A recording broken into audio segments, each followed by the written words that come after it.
A globalização provocou mudanças significativas nas mais diversas áreas do conhecimento. O ramo do direito penal também mudou, principalmente na repressão de crimes econômicos, tipos penais que tutelam a ordem tributária, sistema financeiro, relações de consumo e lavagem de capitais são uma realidade no sistema penal de hoje.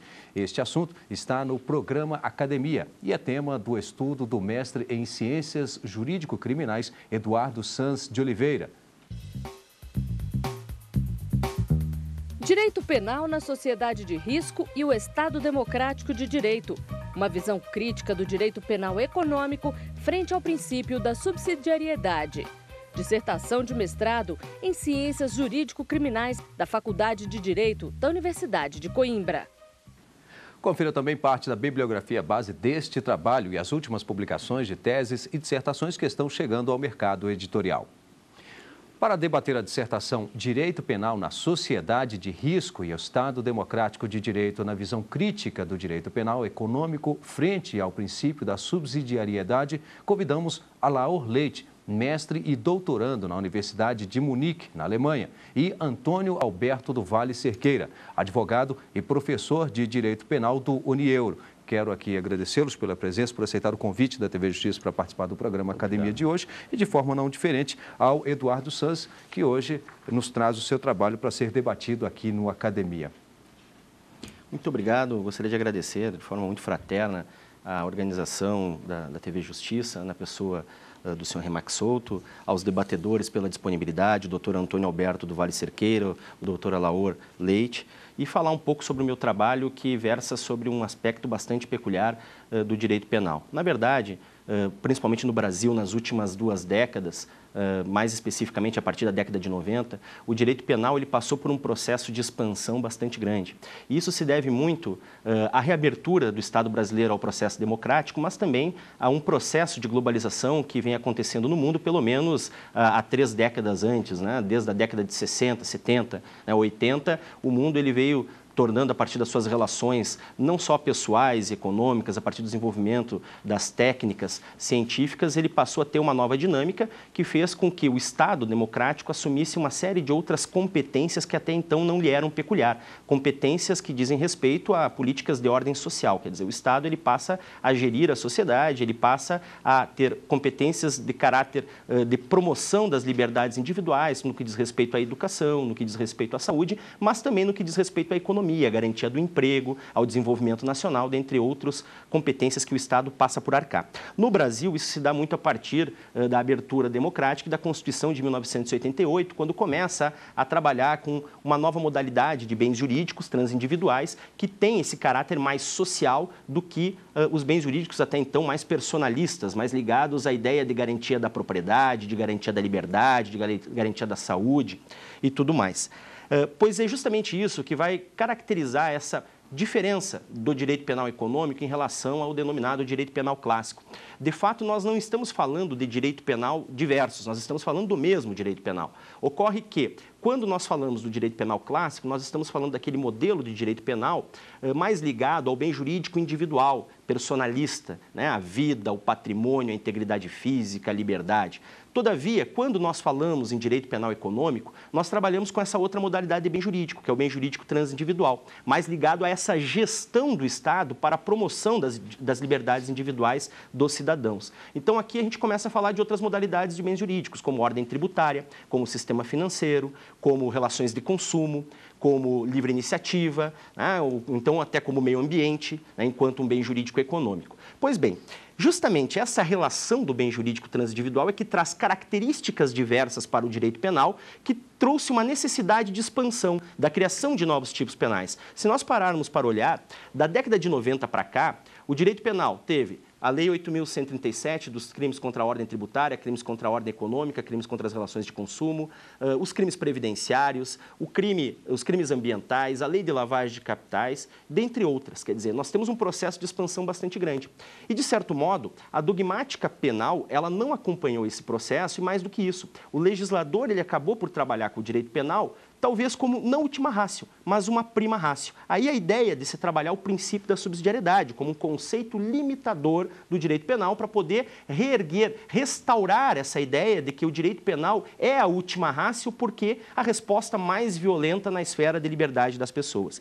Pois bem, esse bem jurídico transindividual, ele tem uma característica diversa no que diz respeito ao direito penal clássico, porque esse bem jurídico transindividual, ele não nasce das relações naturais, podemos dizer assim. Por exemplo, quando nós trabalhamos com homicídio, nós temos uma relação quase que de natureza. Existe um sujeito ativo determinado, o autor do crime, um sujeito passivo determinado, a vítima, uma relação direta entre o autor e a vítima, que é a ação de disparar um tiro ou de enfiar uma faca. Eu tenho ali diretamente um objeto material, o corpo. Eu tenho relações que são próprias da natureza.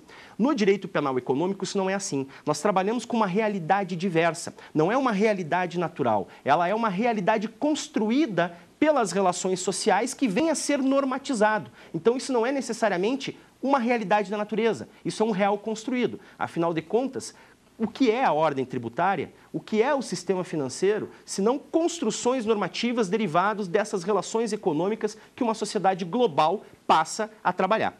Pois bem, essa característica ela traz algo muito peculiar ao direito penal econômico, que é a necessidade dos tipos penais trabalharem com aquilo que nós denominamos, que é uma denominação originada do Klaus Tiedemann, quando trabalha com a sua obra Direito Penal Econômico, de técnica de reenvio.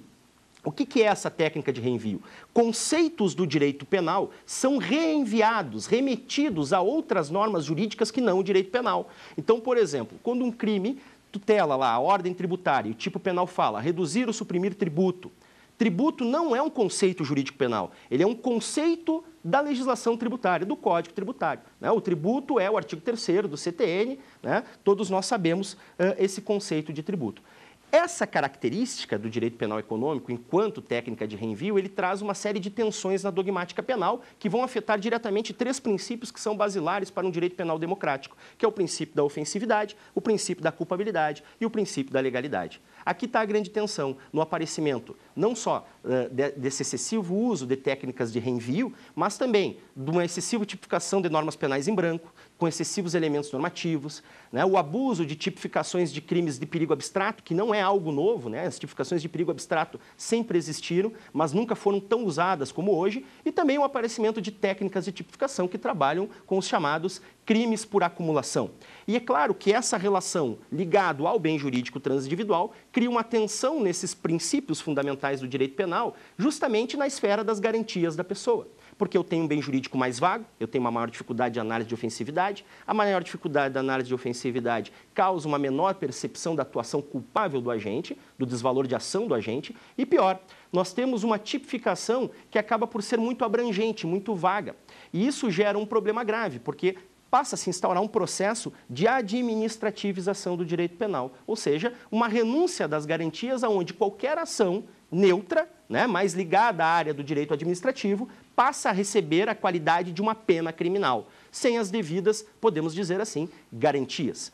Ora, é natural que num primeiro momento, esse processo de expansão do direito penal acabe sendo utilizado como prima ratio e supere alguns, vamos dizer assim, alguns conceitos políticos criminais já consagrados, que num período histórico previamente estabelecido e bem determinado, significou uma análise negativa do processo de tipificação, que é a ideia de fragmentariedade e subsidiariedade. O momento de fragmentariedade, que é um momento valorativo, onde nós fazemos as seleções dos bens jurídicos relevantes para o viver social, né? E a partir dessa seleção, porque não são todos os bens jurídicos dignos de tutela penal, nós passamos para uma análise que é funcional, de subsidiariedade, onde a gente vai averiguar se não existe um outro campo do direito menos lesivo aos direitos de liberdade que seja capaz de tutelar esse bem e, da mesma forma, lesionar o menos possível os direitos de liberdades do cidadão. Essa é a ideia de última ratio do direito penal. Se nós pensarmos na Europa, na década de 60 e 70, essa análise de política criminal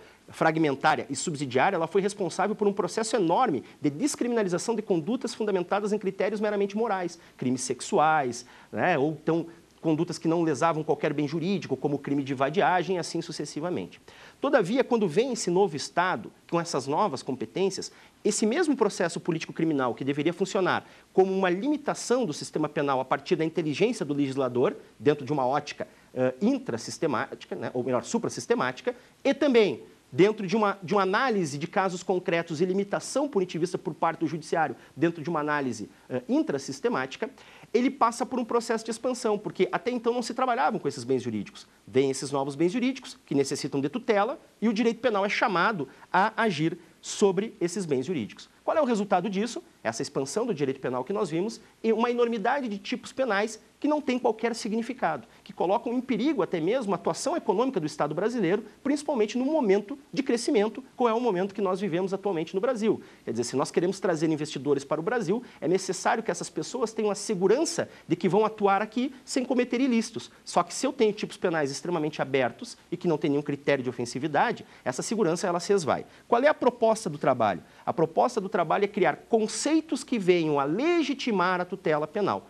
E esses conceitos eles são amparados nos mesmos critérios de fragmentariedade e subsidiariedade, mas criando, digamos assim, momentos de fragmentariedade, graus de fragmentariedade e graus de subsidiariedade. O que nós propomos, então, dentro desta ótica? Nós propomos o seguinte: o momento valorativo, que é o momento de fragmentariedade ou de dignidade de tutela penal, ele passa a ter 2 graus. Um primeiro grau, que está estritamente atrelado à relação axiológica entre o bem que se pretende tutelar penalmente e a sua correspondência jurídico-constitucional. Deve haver aqui uma sinomia entre a atuação constitucional e a atuação do bem jurídico. Um segundo momento, que corresponde à seleção daquelas condutas que são mais agressivas para se atribuir o critério de proibição, como forma de garantia do bem jurídico. Então, só as condutas devidamente ofensivas. E isso é superado pelo princípio da legalidade, eu tenho que ter uma descrição mais estrita. E aí eu passo para o momento funcional de subsidiariedade, que passa a trabalhar com 3 graus. Um primeiro grau, onde você vai analisar se o bem jurídico já é tutelado por outro meio menos lesivo, mas que se mostra ineficaz para a segurança do bem.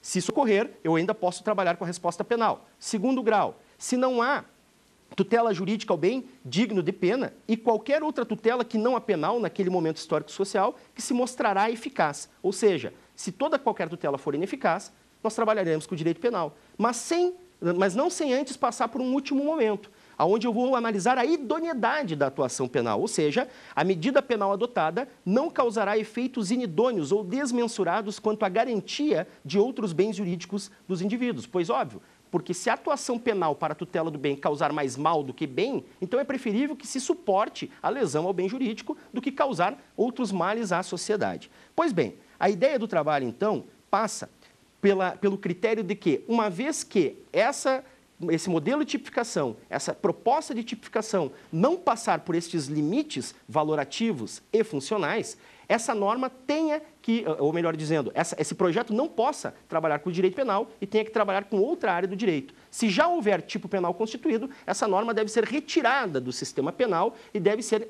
engajada em outros sistemas que não o jurídico penal para a tutela do bem ou para a promoção do bem.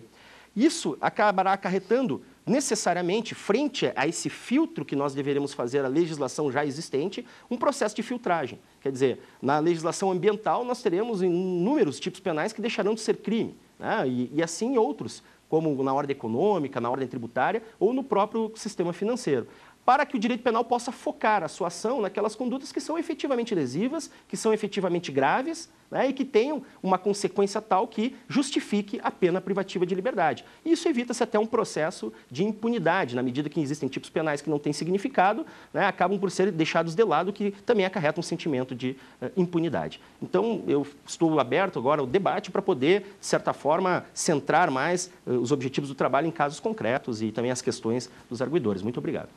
Bem, nós aqui agradecemos ao Eduardo Sanches por aqui trazer o seu trabalho e apresentar. Daqui um pouquinho nós vamos entrar na fase de debates. Por hora, vamos conferir parte da bibliografia utilizada neste estudo dele.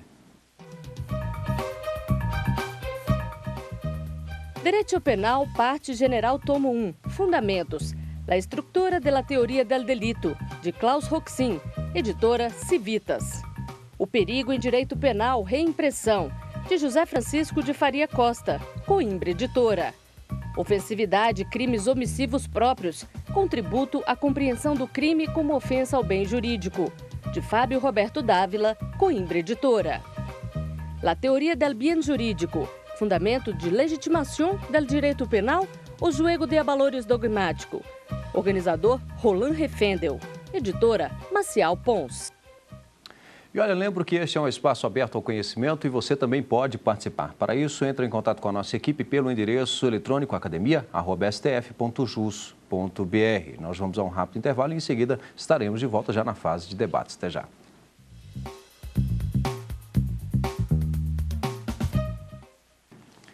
Hoje, a Academia debate a dissertação Direito Penal na Sociedade de Risco e o Estado Democrático de Direito, uma visão crítica do direito penal econômico frente ao princípio da subsidiariedade. Estudo de Eduardo Sanz de Oliveira e Silva, mestre em Ciências Jurídico-Criminais pela Faculdade de Direito da Universidade de Coimbra. Os convidados do programa são Alaor Leite, mestre e doutorando na Universidade de Munique, na Alemanha, e Antônio Alberto do Vale Cerqueira, advogado e professor de Direito Penal do Unieuro. Bom, antes de iniciarmos o debate, vamos conhecer as teses e dissertações que estão chegando ao mercado editorial.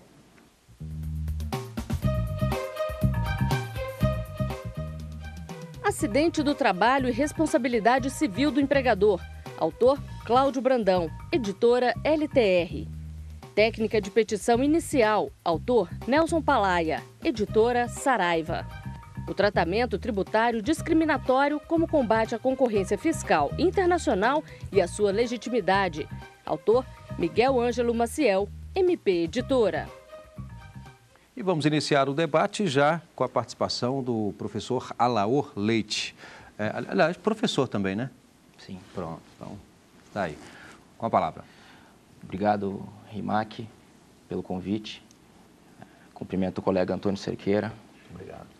E o expositor Eduardo Sanz. E gostaria de começar essa primeira intervenção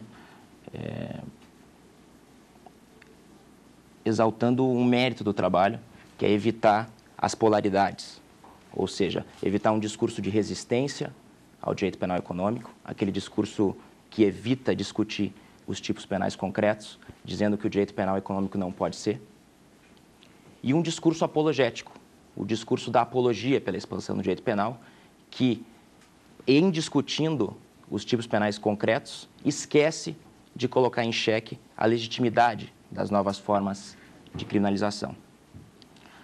O Dr. Eduardo Sanz tocou em ponto fundamental, que é a indeterminação típica de determinadas criminalizações no direito penal econômico. E eu queria tomar uma delas e fazer minha primeira pergunta.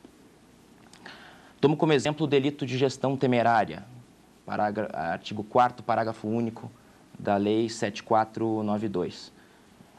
Gerir fraudulentamente instituição financeira, parágrafo único, se a gestão é temerária. Esse elemento temerária envolve uma grave indeterminação típica. Pouca gente sabe o que é gerir temerariamente uma instituição financeira. Nesse sentido, como seria possível construir um tipo penal, por exemplo, de gestão fraudulenta ou temerária, de forma legítima? Ou seja, sem entrar na discussão se o bem jurídico protegido aqui é o sistema financeiro nacional ou o patrimônio da instituição financeira, como seria possível construir um tipo penal legítimo de gestão temerária, ou se, diante do dado bruto de que esse tipo penal existe e está posto dessa forma, como seria possível para o julgador realizar, por exemplo, uma redução teleológica desse tipo penal que o tornasse legítimo e compatível com os princípios que você enunciou no seu trabalho? A pergunta ela é muito pertinente e ela vai diretamente a uma série de situações que foi proposto no trabalho, né? A primeira questão que a gente percebe aí é essa tendência clara do legislador, aonde diante de um bem jurídico transindividual, tentar tutelar toda e qualquer hipótese de ofensa ao sistema financeiro. Nessa ânsia, o que ele faz? Ele abre o tipo penal para que qualquer coisa possa ser caracterizado como crime. Se nós olharmos o sistema financeiro, todo ele é fundamentado na ideia de risco, né? A temerariedade é o risco que caracteriza a remuneração da instituição financeira. Então, esse tipo penal, pela sua abrangência, ele peca no que diz respeito à ofensividade e ele cria uma série de problemas de interpretação teleológica, porque, de fato, quem vai determinar o que é ou não temerário é o magistrado, é o procurador da República ou qualquer um dos advogados. Quer dizer, isso não tem nem qualquer segurança jurídica. Dentro da estrutura que se propõe no trabalho, nesse passo de subsidiariedade, e também no de fragmentariedade, no primeiro momento que você teria que fazer é uma descrição típica que pudesse alcançar critérios seguros de ofensividade. Então, você teria que complementar esse tipo. Né? Então, você teria que fazer gestão temerária em níveis tais que possam colocar, no caso de um bem jurídico, como confiança, né? A confiança da instituição financeira frente ao sistema financeiro. Quer dizer, você teria que criar critérios de medição e critérios seguros de medição, ainda que esses critérios devessem ser complementados por normas penais em brancos, a partir das diretivas do Banco Central. Para que o agente do sistema financeiro ele tenha a segurança de que a atividade que ele está fazendo, partindo do pressuposto de que toda atividade do sistema financeiro é temerária, né, ela está dentro de níveis de segurança e de legalidade. O que nós temos aqui? Nós temos um tipo penal extremamente abstrato, um tipo penal sem nenhuma concretude, que cria uma insegurança jurídica enorme, que nenhum agente sabe se está agindo ou não diante de uma gestão temerária. Ou qualquer coisa pode vir a caracterizar uma gestão temerária. E me parece claro que nessa situação, o tipo penal ele não tem salvação do jeito que está. Seria necessário, sim, fazer ou um novo tipo penal mais concreto, mais centrado na ideia de ofensividade, né? Ou então um tipo penal que tivesse no seu conteúdo o injusto e que fosse complementado dentro desse critério de níveis de ofensividade por normas penais em brancos determinadas, anteriormente, seguras, dentro do âmbito do sistema financeiro. Claro que para fazer esse tipo penal não basta ser um penalista, né? Você tem que se apoiar de pessoas que têm conhecimento do sistema financeiro para que você identifique em que momento isso coloca em risco a instituição financeira e em perigo a confiança dessa instituição financeira perante o mercado e que, claro, que isso vai ter uma consequência de lesão também patrimonial individual das demais pessoas, né? Então, me parece que esse ponto é fundamental dentro de um critério de fragmentariedade e subsidiariedade. Esse tipo de filtro legislativo é fundamental. Professor Antônio Alberto Cerqueira. Bom, dizer que é um prazer estar aqui novamente na sua presença, Rimac, e agradecer muito a presença dos colegas, o nosso brilhante mestre Alaor Leite e o nosso brilhante advogado criminalista, que fez esse trabalho tão belo, o doutor Eduardo Sanz. E a sua sustentação, professor Eduardo, ela foi bem brilhante e, na minha visão, ela conseguiu tratar bem do tema, principalmente que eu já havia lido com muito cuidado sua monografia. Então, eu gostaria de colocar um passo antes acerca de, no início do seu trabalho, você trata de um problema que nós vivemos na sociedade atual, que é da velocidade com que se avançou a complexidade das relações sociais e da lentidão como se dá o processo garantista, como de fato deve ser. Realmente são dois conceitos necessários, inarredáveis, mas antagônicos no cenário que nós vivemos hoje. Então, o senhor trata em algum momento, exemplificando isso muito bem, da transnacionalidade, de interesses estrangeiros que vêm investir no nosso país.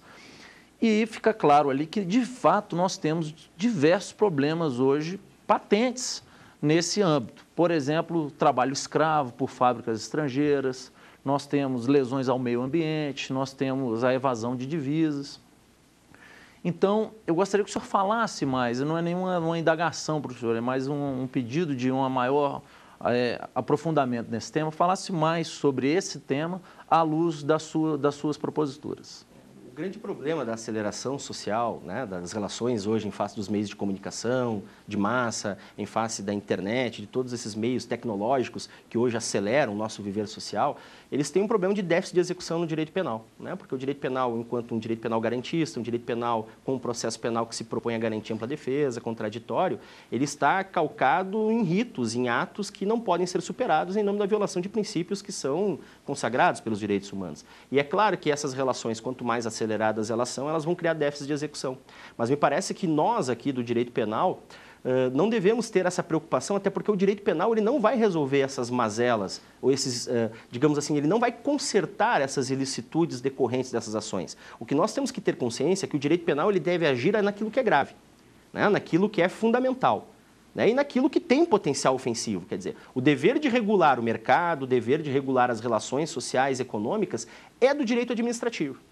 E junto com o direito administrativo de outras áreas do direito que podem trabalhar dentro de uma verve sancionadora. Nós temos aí o Código Ambiental, que não tem só uma parte penal. Nós temos aí a própria lei de lavagem de dinheiro, que não tem só uma parte penal. Então, essas áreas jurídicas elas são mais propícias para regular esses sistemas. O direito penal tem que ficar onde é grave. De que modo, na minha opinião, o direito penal tem que atuar aqui? né, para garantir os direitos fundamentais. Ele tem que atuar de uma forma concreta, fundamentada em uma ação que seja efetivamente lesiva ao bem jurídico tutelado. Apesar da dificuldade de se trabalhar com bens jurídicos transindividuais, existem meios, né? E ainda, uma tipicidade certa que possa delinear bem qual é a conduta que é culpável e não é culpável.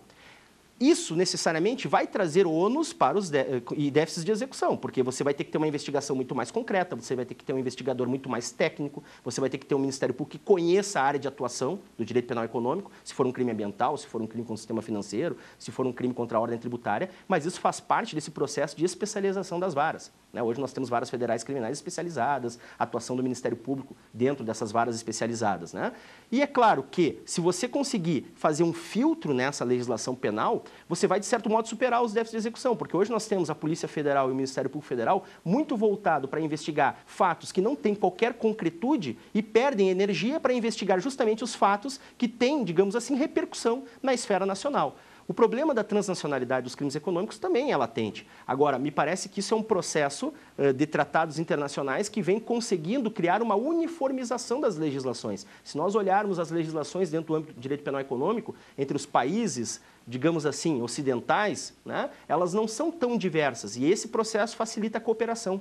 Isso é um processo de cooperação que deve existir. O direito penal econômico ele tem que ter consciência, e aqueles que atuam no âmbito do direito penal econômico, que ele está em construção. Agora, o fato de ele estar em construção não pode legitimar qualquer coisa. A gente não pode abrir pé, como eu disse no início, daqueles 3 fatores que são primordiais para um direito penal democrático, né? Ofensividade, culpabilidade e legalidade, em nome de eventuais déficits de execução. Quer dizer, nós não podemos ter a pretensão de que o direito penal vai resolver os problemas do mundo e os problemas do mercado. Isso não é verdade. Bem, eu agradeço ao professor Eduardo Sanz, também ao professor Alaor Leite, bem como o professor Antônio Alberto Cerqueira, aqui pela presença em nosso programa Academia. E lembro que você pode participar por meio do endereço eletrônico academia@stf.jus.br. Obrigado e até o próximo programa.